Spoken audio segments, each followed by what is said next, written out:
এই 6টি খাবার খেলে জীবনে কোনোদিন কখনো যৌনশক্তি কমবে না। বয়স হয়ে গেল যৌনশক্তি দিন দিন বৃদ্ধি পাবে এবং আল্লাহ তাআলা বৃদ্ধ পর্যন্ত আপনার যৌনশক্তি ঠিক রাখবেন। কোরআনে কারিমের মধ্যে এই খাবারগুলোর কথা আল্লাহ তাআলা উল্লেখ করেছেন। প্রথম নম্বর হলো খেজুর। আল্লাহ তাআলা সূরাতুল মারিয়ামের 25 নম্বর আয়াতে মরিয়ম আলাইহিস সালামকে উপদেশ দিয়েছেন, ওয়াহুজ্জি ইলাইকি বিজিজিন নাখলাতি তুসাকিত আলাইকি রুতাবান জানিয়া। যখন ঈসা আলাইহিস সালাম দুনিয়াতে ভূমিষ্ঠ হয়েছেন, মরিয়মের শরীরটা অত্যন্ত দুর্বল হয়ে গিয়েছে। আল্লাহ তাআলা বলেন, মরিয়ম টেনশন করার কোনো কারণ নাই।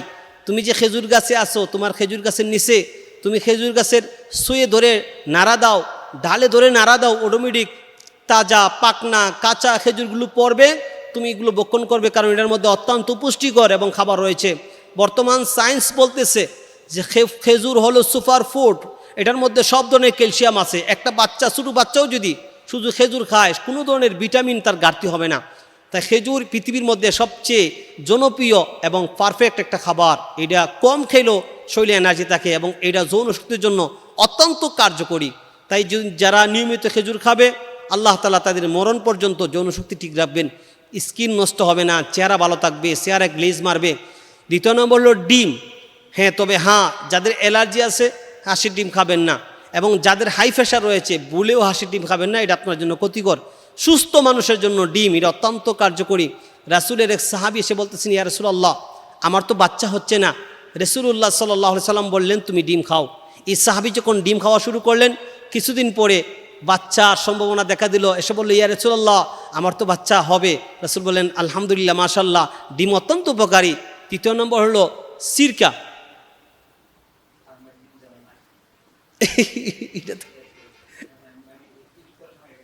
তবে ডিমটা প্রাকৃতিক হতে হবে। ডিজিটাল ডিম, বর্তমানে ফার্মের যে ডিমগুলো আছে, এগুলোর মধ্যে অনেক অ্যান্টিবায়োটিক হাই পাওয়ারের ওষুধ খাওয়ানোর কারণে গোশত যেমন ক্ষতিকর, ডিমটাও ক্ষতিকর। এরপরে 3 নম্বর যে খাবারটা হলো, এটা হলো সারিদ। এটা অত্যন্ত জনপ্রিয় খাবার। রাসূলুল্লাহ সাল্লাল্লাহু আলাইহি সাল্লাম বলেছেন, ইমাম তিরমিজি শরীফ হাদিস উল্লেখ করেছেন, বুখারী, মুসলিম, আবু দাউদ, নাসাই, ইবনে মাজাহ সহ অসংখ্য হাদিসের মধ্যে রয়েছে। রাসূল বলেছেন, ফাদলু আয়েশা আলা সাইরি নিসা কা ফাদলি সারিদ আলা সাইরি তাম। আয়েশার ফজিলত পৃথিবীর সব মহিলাদের উপর, সারিদের ফজিলত যেমন সব খাবারের উপর। অর্থাৎ আয়েশা রাদিয়াল্লাহু তাআলা আনহা পৃথিবীর মহিলাদের মধ্যে শ্রেষ্ঠ। সেম ঠিক তদ্রূপভাবে সারিদ খাবারটা পৃথিবীর খাবারের মধ্যে শ্রেষ্ঠ খাবার। সারিদ খাইলে যৌনশক্তি ঠিক থাকবে, চেহারা ভালো থাকবে, চেহারায় গ্লেজ মারবে এবং আপনি বয়স হইলেও যৌবন নষ্ট হবে না। সারিদ বলা হয় গোশত এবং রুটি এক জায়গায় মিশ্রিত করে খাবার, এবং রাসূল এটা খুব পছন্দ করতেন। রাসূলের যুগে অলিমায়, বিবাহের আয়োজনে সারিদের আয়োজন করা হতো। 4 নম্বর খাবার হলো সিরকা। এটা হলো ফলের রস।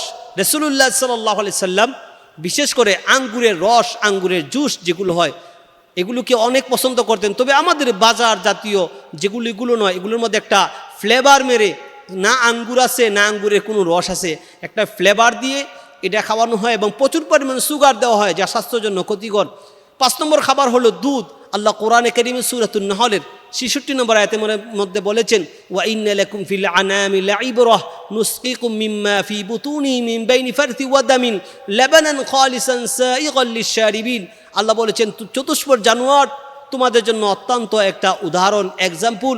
এটা তোমাদের জন্য একটা নিয়ামত। আমি আল্লাহ তাআলা চতুষ্পদ জানোয়ারের গোবর এবং রক্ত থেকে আমি দুধ তৈরি করি এবং এটা তোমাদের জন্য সুস্বাদু খাবার এবং পুষ্টিকর, এটা তোমাদের পানীয়।